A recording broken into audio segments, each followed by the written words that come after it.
नमस्कार दोस्तों, मैं हूं विवेक सेंगर, एक लाइफस्टाइल एंड वेलनेस कोच। आज की इस वीडियो में हम बात करेंगे इंसुलिन के बारे में। देखिए, इंसुलिन के बारे में अक्सर लोग ये जानते हैं जब लोगों को डायबिटीज हो जाता है। बहुत लोगों को तो उसके पहले भी नहीं पता होता, और डायबिटीज होने के बाद भी लोगों को इंसुलिन के बारे में यही पता होता है कि उनके शरीर में इंसुलिन पहले से कम बनने लगा है। जबकि आज के टाइम पे लोगों को इंसुलिन के बारे में काफी अवेयरनेस धीरे धीरे बढ़ रही है, और अच्छी चीजों के साथ में एक खराब चीजें भी लोगों को पता चल रही हैं कि इंसुलिन की वजह से कैंसर होता है, इंसुलिन की वजह से हमारा मोटापा होता है, इंसुलिन हमारे शरीर में इंसुलिन रेजिस्टेंस का कारण बनता है, इंसुलिन ही इंसुलिन रेजिस्टेंस का कारण बनता है। तो इन सब चीजों के बारे में आज हम इस वीडियो में बात करेंगे। देखिए, मैं इंसुलिन हमारे शरीर में एक एनाबॉलिक हार्मोन है जो हमारे शरीर में ग्लूकोज और प्रोटीन के सिंथेसिस को बढ़ावा देता है, जिसकी वजह से हमारे शरीर में ग्लूकोज स्टोर होता है और प्रोटीन भी हमारी मसल्स में स्टोर हो पाता है। तो यहाँ पे हम आज इंसुलिन के बारे में 10 ऐसे पॉइंट्स के बारे में बात करेंगे कि इंसुलिन का हमारे शरीर में रोल क्या होता है। तो सबसे पहले स्टार्ट करते हैं, जो आप सभी जानते हैं कि इंसुलिन का सबसे बड़ा जो हमारे शरीर में रोल है, और वो है हमारे शरीर में ग्लूकोज को स्टोर करना मसल्स के अंदर। क्योंकि जब हम खाना खाते हैं तो हमारे खाने में नॉर्मली कार्बोहाइड्रेट भी होता है, प्रोटीन भी होता है, फैट भी होता है। तो जितना हम कार्बोहाइड्रेट खाते हैं उसी के अनुपात में हमारा शरीर क्या करता है, इंसुलिन प्रोड्यूस करता है। तो हमारे पैंक्रियाज की जो बीटा सेल्स होती हैं वो इंसुलिन बनाती हैं, और ये इंसुलिन जब हमारे ब्लड स्ट्रीम में जाता है तो इसका काम होता है जो हमारे शरीर में ग्लूकोज है उसको मसल्स में और लीवर में स्टोर करना। तो इंसुलिन का एक बहुत जरूरी काम है, और अभी हम और अलग सी चीजों के बारे में बात नहीं करेंगे कि इंसुलिन रेजिस्टेंस क्या होता है। तो पहला जो सबसे बड़ा रोल है हमारे शरीर में इंसुलिन का, वो है हमारे शरीर में ग्लूकोज को मसल्स के अंदर स्टोर करना, जिससे कि हमारा शुगर रेगुलेट होता है। इसके अलावा इंसुलिन का जो दूसरा बहुत बड़ा रोल है वो है हमारे शरीर में प्रोटीन्स को अमीनो एसिड को हमारी मसल्स के अंदर स्टोर होने में मदद करना, जिसकी वजह से अमीनो एसिड की वजह से हमारे शरीर में प्रोटीन बनता है। तो हमारी मसल्स की जो ग्रोथ होती है वो भी होती है केवल इंसुलिन की वजह से, क्योंकि इंसुलिन एक ग्रोथ हार्मोन भी है। तो जब हमारे बॉडी में इंसुलिन का प्रोडक्शन ठीक ठाक होता है, मतलब सफिशिएंट क्वांटिटी में होता है, तो हमारी बॉडी क्या करती है, अच्छे से मसल्स की ग्रोथ कर पाती है।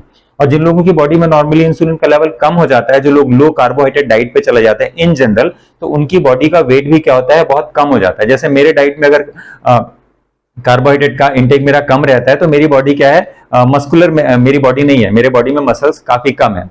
और इसके अलावा जो तीसरा यूज है इंसुलिन का, वो है हमारे बॉडी में फैट स्टोरेज को ये प्रमोट करता है। तो ये समझने वाली बहुत इंपॉर्टेंट चीज है कि नॉर्मली लोगों को क्या लगता है कि हमारे बॉडी में फैट खाने से फैट बढ़ता है, जबकि ऐसा नहीं होता। ये बहुत बड़ा मिथ है, हालांकि आज के टाइम में बहुत सारे लोगों को ये बात पता भी है, लेकिन ऐसा नहीं होता है। हमारे बॉडी में जो भी हम कार्बोहाइड्रेट खाते हैं, तो कार्बोहाइड्रेट खाने के बाद हमारे शरीर में जो कार्बोहाइड्रेट का स्टोरेज है वो बहुत ही लिमिटेड है। हमारी जो मांसपेशियां हैं, मसल्स हैं, वो हार्डली करीब 500 ग्राम कार्बोहाइड्रेट को स्टोर कर पाती हैं ग्लाइकोजन के फॉर्म में, और हमारा लीवर लगभग 125 या 150 ग्राम्स तक ही ग्लूकोज को स्टोर कर पाता है। इसके बाद जो हमारे शरीर में जो हम कार्बोहाइड्रेट खाते हैं उसकी वजह से जो ग्लूकोज हमारे बॉडी में जाता है, तो अगर हमारे बॉडी में इंसुलिन का लेवल बढ़ा हुआ है तो हमारी बॉडी इसको फैट सेल्स में जाके स्टोर कर देती है ट्राइग्लिसराइड के फॉर्म में, राइट। तो ये समझना जरूरी है कि हमारे बॉडी में फैट का स्टोरेज जो बढ़ता है वो फैट खाने की वजह से नहीं बढ़ता, बल्कि वो हमारे शरीर में जो फैट का स्टोरेज बढ़ रहा है वो इंसुलिन के बढ़े हुए लेवल की वजह से। और इंसुलिन का बढ़ा हुआ लेवल क्यों होता है, क्योंकि हमारे बॉडी में कार्बोहाइड्रेट का इंटेक ज्यादा है। तो कार्बोहाइड्रेट ही आपके बॉडी में फैट के इंटेक को प्रमोट करता है। तो ये हमारे ये समझने की चीज है कि इंसुलिन ही हमारे बॉडी में फैट स्टोरेज को प्रमोट करता है। इसके बाद हम बात करते हैं पॉइंट नंबर 4 पे। तो देखिए, इंसुलिन जिस तरह से हमारे बॉडी में प्रोटीन को स्टोर करता है, फैट को स्टोर करने में प्रमोट करता है, उसी तरह से इंसुलिन हमारे बॉडी में प्रोटीन को यूज होने से भी, ब्रेक डाउन होने से भी रोकता है। मतलब अगर आपकी मसल्स मजबूत है और आपके बॉडी में अगर सफिशिएंट क्वांटिटी में इंसुलिन बन रहा है तो वो आपकी मसल्स को भी ब्रेक नहीं होने देता। लेकिन अगर आपके बॉडी में इंसुलिन का लेवल लो हो जाता है तो आपकी मसल्स भी ब्रेक डाउन होने लगती हैं। तो समझना जरूरी है कि इंसुलिन के लेवल को मेंटेन करने के लिए हमारे डाइट में एक अच्छी क्वांटिटी में कार्बोहाइड्रेट का भी होना जरूरी है। कहते हैं ना, किसी चीज की एक्सेस हमेशा खराब होती है, तो कार्बोहाइड्रेट का इंसुलिन का जो एक्सेस है हमारे लिए डेफिनेटली खराब है, लेकिन इंसुलिन का एक सही लेवल भी हमारे बॉडी के लिए उतना ही जरूरी है।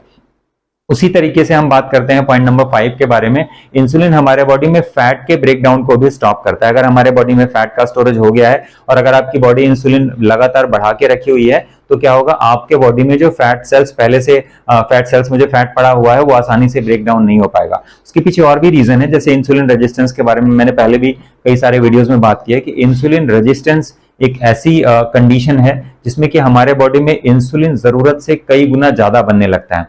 और जब हमारे बॉडी में जरूरत से ज्यादा इंसुलिन बनने लगता है तो क्या होता है कि यही बढ़ा हुआ इंसुलिन हमारे शरीर में इंसुलिन का रेजिस्टेंस क्रिएट कर देता है। मतलब हमारा शरीर इंसुलिन जरूरत से ज्यादा बना रहा है, लेकिन वो इंसुलिन हमारे शरीर में काम नहीं कर रहा है। और जब ये इंसुलिन काम नहीं करता तो ये, क्योंकि इंसुलिन एक ग्रोथ हार्मोन है, वो अलग अलग तरह की बहुत सारी ऐसी एक्टिविटीज को प्रमोट कर देता है जो हमारे लिए हार्मफुल हो जाती हैं, जैसे कि डायबिटीज उनमें एक है। इंसुलिन रेजिस्टेंस की वजह से हमारे बॉडी में कॉन्स्टेंटली ज्यादा इंसुलिन फ्लो हो रहा होता है। और यहाँ पे एक चीज क्या है कि अगर हम डॉक्टर्स के पास जाते हैं, जैसे जो डायबिटिक हो जाते हैं, तो उनका फोकस केवल शुगर के ऊपर होता है कि मेरा शुगर का लेवल बढ़ा हुआ है, मैंने तो अपना ब्लड टेस्ट किया, मेरा फास्टिंग बढ़ा है या मेरा पीपी बढ़ा हुआ है, लेकिन हम इस चीज पे तो ध्यान ही नहीं देते। इनफैक्ट डॉक्टर भी रेयरली, शायद कितने डॉक्टर होंगे जो जब पेशेंट आता है अपना डायबिटीज लेकर के, तो वो इंसुलिन का टेस्ट कराते हैं, या इंसुलिन के टेस्ट के लिए, क्योंकि इंसुलिन का लाइफ साइकिल बहुत कम होता है, तो नॉर्मली डॉक्टर लोग सी पेप्टाइड का टेस्ट कराते हैं, वो भी फास्टिंग में, क्योंकि फास्टिंग के टाइम पे नॉर्मल जो हमारा इंसुलिन बनना चाहिए उतना ही बन रहा होता है। बाकी अगर हम रैंडम चेक करते हैं तो दिक्कत ये होती है कि जितना हम कार्बोहाइड्रेट का हमारा इंटेक होगा उसी हिसाब से हमारा इंसुलिन का प्रोडक्शन चेंज हो जाएगा। तो हम एक फिक्स वैल्यू को भी पकड़ना मुश्किल हो जाता है इंसुलिन के लिए। तो ये मैंने आपके सामने डिस्कस किया, कुछ 5 पॉइंट्स के बारे में डिस्कस किया कि किस तरह से हमारी बॉडी फैट स्टोरेज को ब्रेक डाउन करती है। इसके अलावा हम पॉइंट नंबर 6 के बारे में बात करते हैं, वो ये है कि इंसुलिन, जैसे मैंने अभी आपको बताया कि इंसुलिन एक ग्रोथ हार्मोन है। जब हमारे बॉडी में इंसुलिन का लेवल लगातार बढ़ा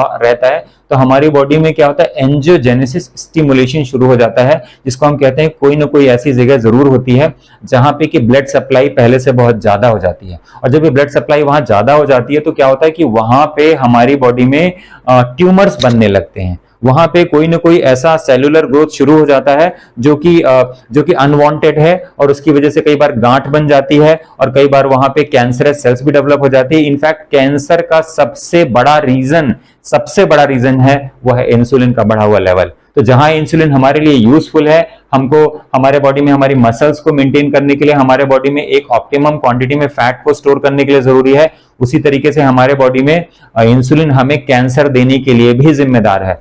तो अब हम बात करते हैं पॉइंट नंबर 7 के बारे में। देखिए, इंसुलिन के हमने अभी तक कई रोल्स के बारे में डिस्कस किया कि कैसे हमारे बॉडी में अगर इंसुलिन का लेवल कम होता है तो हमारे शरीर में क्या चीजें होती हैं, और अगर इंसुलिन का लेवल बढ़ा होता है तो हमारे शरीर में क्या चेंजेस आते हैं। तो अब हम बात करेंगे पॉइंट नंबर 7 के बारे में। तो एक इंसुलिन का जो सबसे बड़ा हार्मफुल फैक्टर है वो है मोटापा।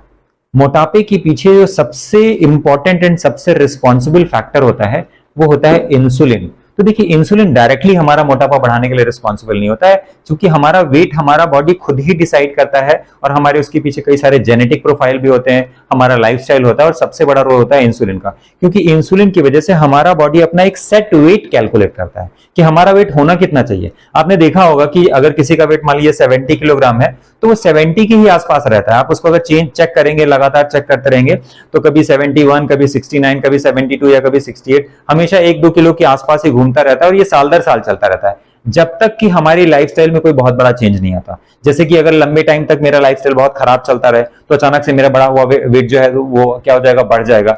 अदरवाइज अगर मान लीजिए कि मैं कुछ टाइम से स्टारवेशन में हूं, मैं बीमार रह गया, कुछ भी रह गया, तो मेरा वेट घट जाएगा। लेकिन इसके बाद भी हम देखते हैं कि कुछ दिनों में अगर मेरा वेट बढ़ भी जाता है तो फिर वो 70 के आसपास आ जाता है, और अगर नीचे कम भी हो जाता है तो मेरा वेट फिर से 70 के आसपास आ जाता है। तो ऐसा इसलिए होता है क्योंकि हमारी बॉडी अपने आप एक वेट कैलकुलेट करके रखती है, और वो वेट पे हमेशा उसको कांस्टेंट बनाए रखने की कोशिश करती है। अगर हमारा खाना पीना ज्यादा भी हो जाता है तो हमारी बॉडी क्या करती है, एक्स्ट्रा कैलोरीज अपने आप बर्न करना शुरू कर देती है, जिसको हम कहते हैं बीएमआर, मतलब जिसको हम कहते हैं बेसल मेटाबॉलिक रेट। हमारी बॉडी अपना बीएमआर बढ़ा देती है। जब बीएमआर बढ़ जाता है तो हमारी बॉडी बिना किसी रीजन के एक्स्ट्रा कैलोरीज बर्न करने लगती है। इसको समझ सकते हैं ना, जैसे आप ज्यादा कमाएंगे तो ज्यादा खर्चा करेंगे, कम कमाएंगे तो कम खर्चा करेंगे, वैसे बॉडी के साथ होता है। लेकिन बॉडी जो सेट वेट बॉडी ने कैलकुलेट कर लिया है, हमेशा उसको मेंटेन करने की कोशिश करती है। वैसे अगर आपका वेट कम भी हो जाता है तो बॉडी अपने आप कम कैलोरीज बर्न करना शुरू कर देती है। तो क्या होता है कि हमारा वेट क्या होता है जब कम कैलोरीज बर्न होती है, क्योंकि बॉडी पूरी कोशिश करती है कि हमारा वेट वहीं टिका रहे।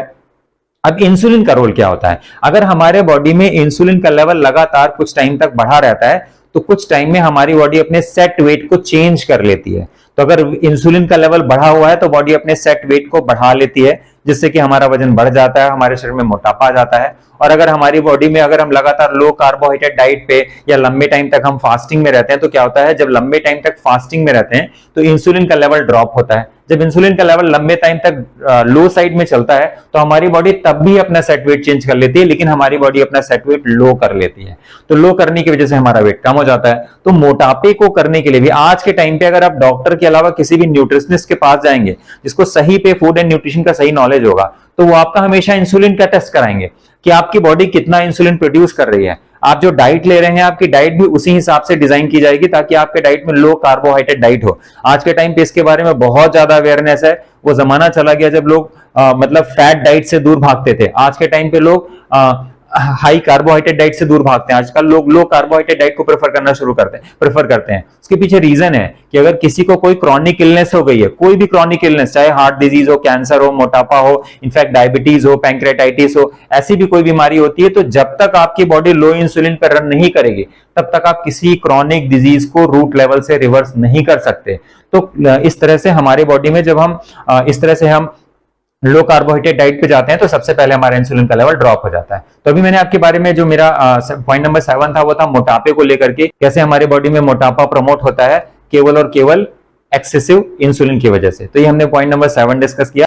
अब हम बात करते हैं पॉइंट नंबर 8 के बारे में। देखिए अभी हमने बात किया कि कैसे इंसुलिन का बढ़ा हुआ लेवल हमारे बॉडी में हमारे वेट को बढ़ाने के लिए जिम्मेदार होता है। उसी तरह से अब मैं बात करूंगा पॉइंट नंबर 8 के बारे में कि इंसुलिन का बढ़ा हुआ लेवल हमारे बॉडी में जो ग्लूकोज का ब्रेक डाउन का प्रोसेस होता है उसको क्या कर देता है, स्लो कर देता है। मतलब अगर मेरे बॉडी में इंसुलिन रेजिस्टेंस पैदा हो गया है या मेरी बॉडी में इंसुलिन का लेवल बढ़ गया है, तो जो मेरी मसल्स में या मेरे जो लीवर में जो पहले से ही ग्लूकोज का लेवल पड़ा हुआ है, जो ग्लूकोज स्टोर्ड है, वो क्या होता है, मेरी बॉडी उसको ब्रेक नहीं कर पाती, जो कि हमारे लिए फ्यूचर में एक इन्फ्लामेशन का कारण बन सकता है और वो हमारे लिए थोड़ा सा रिस्की भी होता है। राइट, तो ये समझना बहुत जरूरी है कि हमारे बॉडी में इंसुलिन का रेजिस्टेंस, जिसको हम कहते हैं इंसुलिन का बढ़ा हुआ लेवल अगर बना हुआ है, तो ये हमारे लिए किस तरह से अलग अलग चीजों के लिए रिस्क फैक्टर क्रिएट कर सकता है। और यही रीजन है कि जिसकी वजह से हमारे बॉडी में फैटी लीवर हो जाता है। तो जो लोग कार्बोहाइड्रेट का इंटेक बहुत ज्यादा लेते हैं तो उनके बॉडी में उनको ये प्रॉब्लम आज नहीं कल तो होती ही होती है कि उनके बॉडी में जो स्टोरेज पड़ा है वो ब्रेक नहीं हो पाता।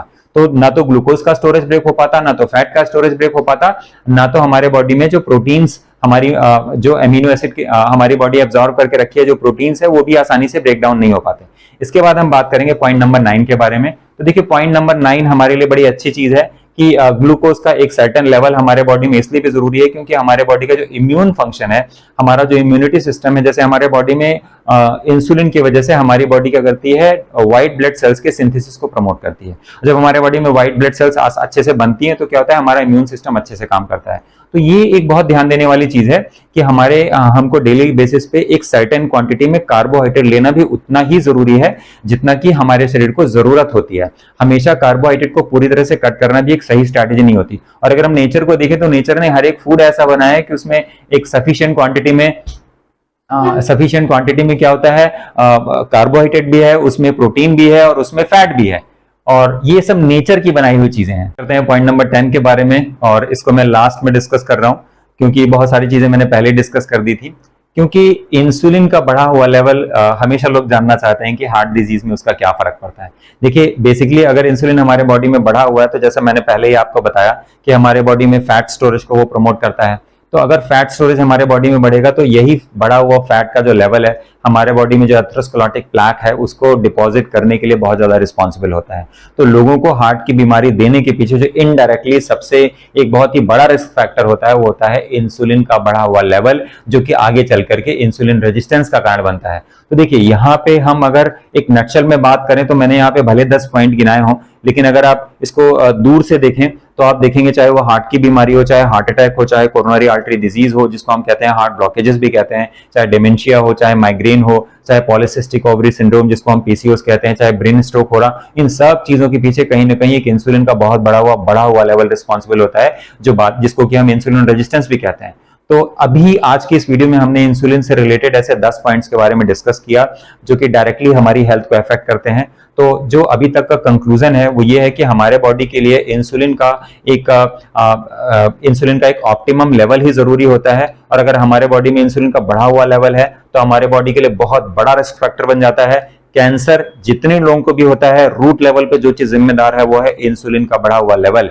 आज नहीं पता चलेगा, जिनके बॉडी में ट्यूमर ग्रोथ हो जाती है, कैंसरस सेल्स ग्रो कर जाती हैं, उसके पीछे भी इंसुलिन ही जिम्मेदार होता है। आप किसी भी इंसान को सड़क पे चलते हुए देख लीजिए, अगर आपको वो इंसान दिखाई देता है कि उसके अंदर मोटापा है, तो आप उसका सी पेप्टाइड या इंसुलिन टेस्ट करा सकते हैं। आपको दिखाई देगा कि इंसुलिन का लेवल बहुत ज्यादा बढ़ा हुआ है। नॉर्मली ऐसे लोगों में आप देखेंगे सी पेप्टाइड जो फास्टिंग है वो आपको 3 या 3.5 के ऊपर ही मिलेगा, और उनकी बॉडी का जो बीएमआई है, बॉडी मास इंडेक्स है, वो बढ़ा हुआ होगा, उनका शरीर मोटापा होगा। तो देखिए, देखने में ऐसा लगता है कि हमको लगता है कि मेरा वेट क्यों बढ़ गया, क्यों नहीं बढ़ गया, लेकिन जो मेन कारण होता है वो इंसुलिन होता है। उसी तरह से जो इंसुलिन का लो लेवल है, तो जो लोग आपको दिखाई देंगे दुबले पतले हैं, इनफैक्ट कई पेशेंट जो डायबिटिक भी होते हैं, लेकिन क्या होता है कि वो दुबले पतले होते हैं, उसके पीछे रीजन यह है कि उनकी पैंक्रेटिक एफिशिएंसी कम हो जाती है और उनकी बॉडी लो इंसुलिन बनाने लगती है, और क्या होता है कि उनका वेट कम हो जाता है। तो देखिए, इंसुलिन के दोनों साइड है, एक पॉजिटिव साइड भी, एक नेगेटिव साइड भी है। इम्यून सिस्टम को बनाने के लिए, बॉडी में मसल्स की ग्रोथ के लिए, बॉडी में ऑप्टिमम अमाउंट में फैट के स्टोरेज के लिए, इनफैक्ट ग्लूकोज के प्रॉपर स्टोरेज के लिए, और हमको प्रॉपर तरीके से एनर्जी देने के लिए इंसुलिन का एक सर्टेन लेवल बहुत जरूरी है। लेकिन अगर किसी को कोई क्रॉनिक डिजीज हो जाती है, क्रॉनिक मतलब जो लंबे टाइम से पल रही है, बहुत ज्यादा आपका वेट हो गया, अनकंट्रोल्ड वेट है, और किसी को कैंसर हो गया, किसी को हार्ट की बीमारी हो गई, किसी को पैंक्रेटाइटिस हो गया, फैटी लीवर हो गया, इस तरह की चीजें अगर हो गई हैं और आपको उसको रिवर्स करना है, तो आपके लिए एडवाइजेबल है कि आपकी बॉडी में बहुत लंबे टाइम तक, कम से कम 1 साल या पॉसिबल हो तो 2 साल 3 साल तक आपकी बॉडी लो इंसुलिन पर रन करे। उसके लिए जरूरी है कि आप जो भी कार्बोहाइड्रेट लें तो कॉम्प्लेक्स फॉर्म में लें, सिंपल कार्बोहाइड्रेट ना लें, जिससे आपकी बॉडी में इंसुलिन का लेवल कभी शूट ना करे। तो ये मैंने कुछ इंपॉर्टेंट फैक्टर्स आपको डिस्कस किए जो डाइट से रिलेटेड थे और आपकी लाइफस्टाइल से रिलेटेड थे। इसके अलावा और भी बहुत सारी चीजें हैं, उसको हम किसी और दूसरे वीडियो में डिस्कस करेंगे, बट इस वीडियो में आज तक इतना ही। और अगर आपको ये वीडियो अच्छा लगा हो तो लाइक करें और हमारे चैनल को जरूर सब्सक्राइब करें ऐसे ही वीडियो देखने के लिए। और थैंक यू सो मच इस वीडियो को देखने के लिए। नमस्कार।